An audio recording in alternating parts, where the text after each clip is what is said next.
Olá, família, graça e paz.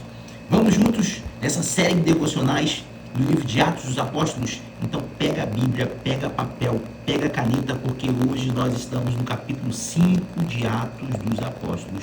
Tá bom? Você já está nos acompanhando nessa série de devocionais? Se não, corre, nos acompanhe, tá? Se não se inscreveu ainda no meu canal, aqui é o Renan Chaves, se inscreva no meu canal, curta esse vídeo e compartilha ele. Comente o máximo possível para nos ajudar a levar essas palavras de Deus ao máximo de pessoas possível. Capítulo 5 de Atos. Vamos começar do versículo 12. Versículo 12. Os apóstolos realizavam muitos sinais e maravilhas entre o povo. Todos os que creram costumavam reunir-se. Eita! É bom que o livro de Atos dos Apóstolos está tentando quebrar essa onda aí de pessoas que falam que não precisa se ajuntar com a igreja. Eu sozinho sou igreja, eu posso fazer tudo de casa. É o Cristo em casa. Aqui, ó, igreja se reúne, tá? Reúne. Igreja se reúne no pórtico de Salomão. Dos demais, ninguém ousava juntar-se a eles, embora o povo tivesse em alto conceito. Então, tudo que o povo estava fazendo, que os apóstolos estavam fazendo, para o povo, era conceituado. Não é porque os apóstolos se moviam por isso, mas ser cheios do Espírito Santo e fazer aquilo que o Espírito Santo direcionava, acabava trazendo um autoconceito. Só autoconceito, não. Vamos ver isso aqui. Nós já vimos nos capítulos anteriores e aqui não vai ser diferente. Tá? Em número cada vez maior. Outra coisa que acontece. Lembra que eu falei? Naturalmente, o número, Deus faz crescer, acrescenta. Não precisa de método, gente. Igreja, ministério não precisa de métodos, não precisa de técnicas. Não. Deus, o Espírito Santo vai acrescentando cada vez mais almas à igreja. Homens e mulheres criam no Senhor e lhes eram acrescentados, de modo que o povo também levava doentes às ruas. E agora que começa a acontecer as coisas, porque agora o povo, não dos que criam, o povo começava a levar doentes às ruas e os colocava em camas e macas, para que pelo menos a sombra de Pedro se projetasse sobre alguns enquanto ele passava. Gente, era Pedro que fazia isso. Vamos lá. Pedro fazia campanha de cura. Era Pedro que fazia? Não. Ele ser cheio do Espírito Santo, fazendo a vontade do Espírito Santo, tá? Se reunindo com os que criam. O povo levava. Isso aqui era o que o povo falava. Se ao menos a sombra se projetasse enquanto ele passava. Não era Pedro que falava assim, coloca, que quando minha sombra passar você vai ser curado. Não era isso. Afluíam também multidões às cidades próximas a Jerusalém, trazendo seus doentes e os que eram atormentados por espírito imundo. Todos eram curados. Todos eram. E aí vem um outro questionamento que de vez em quando eu ouço. Por que não há mais cura atualmente, igual era feito antes? Porque Deus se move por propósito. Tá bom? Deus se move por propósito. Deus não cura pessoas só simplesmente quer curar, porque senão ninguém ficaria doente, ninguém morreria. Nesse período aqui, gente, era necessário o quê? Haver sinais e maravilhas. Por quê? Para que o povo cresça. Era necessário, era propósito de Deus. Era propósito de Deus. Então, nós precisamos entender. E outra coisa, o mesmo Deus continua a curar hoje. Ele não pode estar curando onde você vê, mas está curando em outros lugares do mundo, na África, na Ásia, aqui no Brasil mesmo, em outros locais. Agora, acharmos que Deus tem que curar a todos, aí fica complicado. Porque Deus não se movimenta por isso, Deus se movimenta por propósito. Toda a cura dele tem um propósito. Lembra? Porque esse homem que pecou, não. Isso foi para que se manifestasse a glória de Deus. Por quê? Deus tinha propósito para aquilo. Então, eu falei que eles estavam num conceito, autoconceito com o povo. Eu falei, não, na verdade a Bíblia relata isso aqui. Mas tem isso aqui, ó. Então, o sumo sacerdote e todos os seus companheiros, membros do partido dos saduceus, ficaram cheios de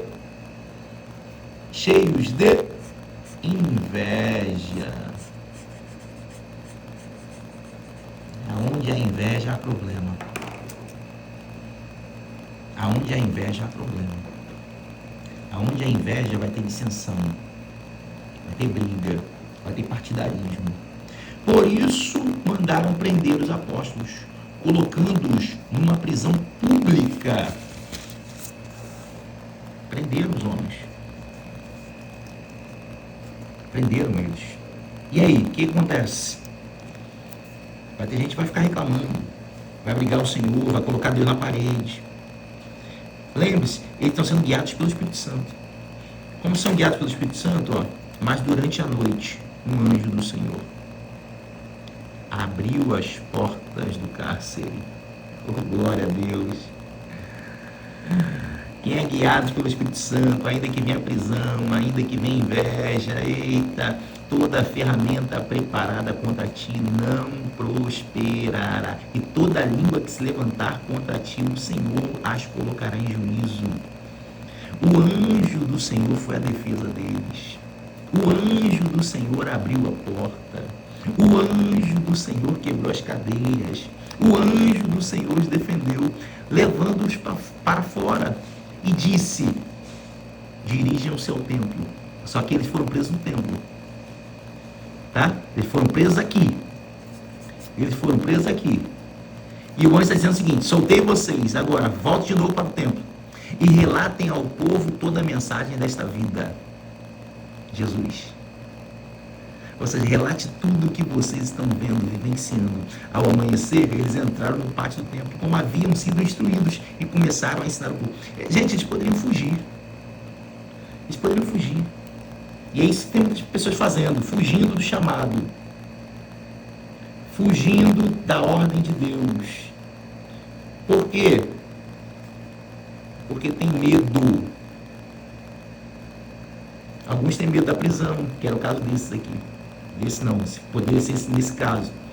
Mas outros têm medo de fracassar, medo dos problemas, medo do que vão falar, medo de não conseguir. Gente, pare de fugir. Siga o que a voz que te chamou tem te dado ordem. Segue essa voz. Segue o que ela está falando. Se ela está mandando fazer, faça. Se ela está mandando ir, vá. Se está mandando ir para o lugar da prisão, vá. Não importa, ela te garante. Aquele que um dia abriu uma porta, ele vai continuar abrindo de novo. Foi o anjo que abriu a porta. Se colocarem você no cárcere, ele vai abrir de novo. Foi ele que está te mandando ir. Então, ao amanhecer, eles entraram no pátio do templo, como haviam sido instruídos, e começaram a ensinar o povo. Quando chegaram o sumo sacerdote e os seus companheiros, convocaram o sinédrio, toda a assembleia dos líderes religiosos de Israel, e mandaram buscar os apóstolos na prisão. Todavia, ao chegarem à prisão, os guardas não os encontraram ali. Então, voltaram e relataram. Encontramos a prisão trancada, com toda a segurança, com os guardas diante da porta. Gente, você está conseguindo entender? Eles voltaram ao local, a prisão estava trancada. Os guardas estavam nas portas e continuaram no mesmo lugar, mas o anjo tirou eles de lá sem ninguém tivesse visto. Está conseguindo entender que Deus consegue te arrancar com mão forte? Mão forte. Não tem nada que possa deter aqueles que foram escolhidos por Deus, separados por Deus para uma missão. Todavia, ao chegar na prisão, encontraram ali. Diante desse relato, o capitão da guarda do templo e o chefe do sacerdote ficaram perplexos, imaginando o que teria acontecido. Nesse momento, chegou alguém e disse, os homens que os senhores puseram na prisão estão lá no pátio do templo, ensinando o povo. Enquanto vocês estão desesperados, eles não fugiram, não. Eles estão no mesmo lugar onde vocês prenderam eles, estão lá. Indo para lá com os guardas, o capitão trouxe os apóstolos, mas sem o uso da força, pois temiam que o povo apedrejasse. Agora já foi diferente. Antes prenderam, agora não levou a força, só convocou. Tendo levado os apóstolos, apresentaram o sinédrio para serem interrogados pelo sumo sacerdote, que lhes disse: demos ordens expressas a vocês que não ensinassem neste nome. Todavia vocês encheram Jerusalém com sua doutrina e nos querem tornar culpados do sangue. Eles estão dizendo como se os apóstolos quisessem tornar eles culpados do sangue do Senhor. Mas quem mandou matar? Não foram eles? Tem que existir uma coisa que é horrível, que não tem dignidade, a pessoa não reconhecer seus erros. Entendeu? Não reconhecer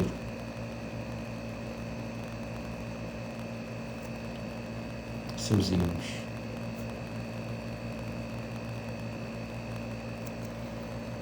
Pedro e os outros apóstolos responderam: é preciso obedecer antes a Deus. De novo, olha de novo. É preciso. Antes ele fez uma pergunta, deixou, né? Pedro, agora não, Pedro agora está fazendo uma afirmação. De novo. A obediência.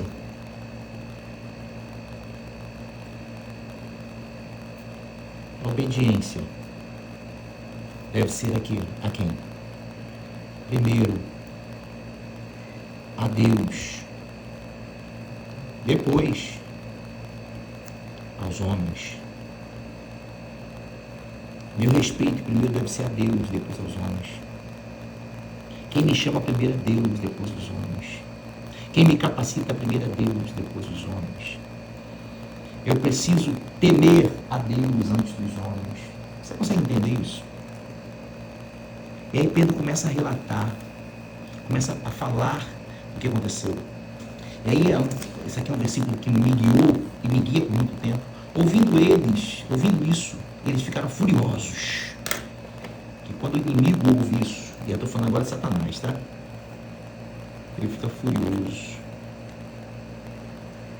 querendo matá-los.